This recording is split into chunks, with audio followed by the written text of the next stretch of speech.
Okay, సూటిగా ప్రశ్నిస్తానమ్మా. CPS రద్దు చేస్తున్నారు, ఏమైంది? సంపూర్ణ మద్యపాన నిషేధం చేస్తున్నారు, ఏమైంది? అయినా మర్చిపోయారా? మళ్ళీ వాళ్ళు అడుగుతారు. ఇప్పుడు మేమున్నాం. వాళ్ళు 1000 రూపాయలు పెంచేదానికి, గత ప్రభుత్వం 1000 రూపాయలు పెన్షన్ పెంచేదానికి 5 సంవత్సరాలు తీసుకున్నారు. మేము అధికారంలోకి వచ్చిన మొదటి 100 రోజుల్లో 1000 రూపాయలు పెన్షన్ పెంచాం. భారతదేశంలో ఏ రాష్ట్రంలో ఇంత పెన్షన్ ఇవ్వట్లేదండి.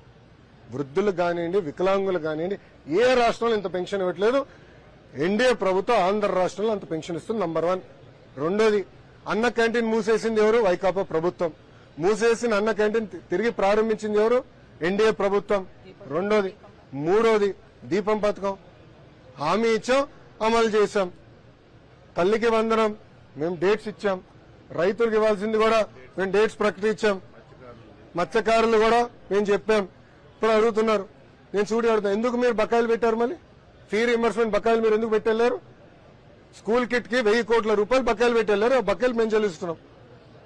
ఇప్పుడు ఎన్టీఆర్ వైద్య సేవ కూడా గత ప్రభుత్వం దాదాపు 1800 కోట్ల బకాయిలు పెడితే మేము చెల్లిస్తున్నాం. మా పైన బాధ్యతని, మేము బాధ్యత నుంచి పారిపోవట్లేదు, చెల్లిస్తున్నాం.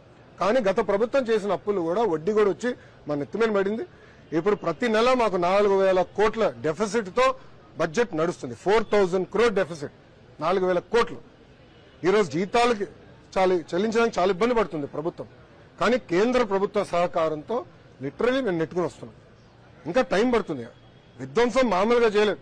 నేను వెళ్ళి ఒక కంపెనీని కలిస్తే వాళ్ళు ఒకటే అడుగుతున్నారు, మీరు హామీ ఇస్తారా మళ్ళీ జగన్మోహన్ రెడ్డి ముఖ్యమంత్రి అవడానికి?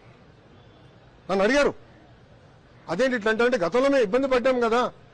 గతంలో ఇట్లానే రెన్యూబుల్ ఎనర్జీ పీపీఎల్ క్యాన్సిల్ చేశారు, లూలు తరిమేశాడు, ఇట్లా అనేక కంపెనీలు తరిమేశారు. కియా మోటార్స్ కూడా బాగా ఇబ్బంది పెట్టారు. సో మీరు మాకు గ్యారంటీ ఇస్తారా జగన్మోహన్ రెడ్డి అనే వ్యక్తి ఆ పార్టీ అధికారంలోకి రాదు, అప్పుడు మేము వచ్చి పెట్టుబడి పెడతామని చెప్తున్నారు. లిటరలీ బాండ్ పేపర్ మీద నన్ను సంతకం పెట్టమంటున్నారు. అంత విధ్వంసం జరిగిందండి. రాష్ట్రం దారి తప్పింది. ఇప్పుడు దారి తప్పిన రాష్ట్రాన్ని సరైన దారిలో పెట్టాల్సిన బాధ్యత మా ప్రభుత్వం పైన కలిసికట్టుగా మేము చేస్తున్నాం.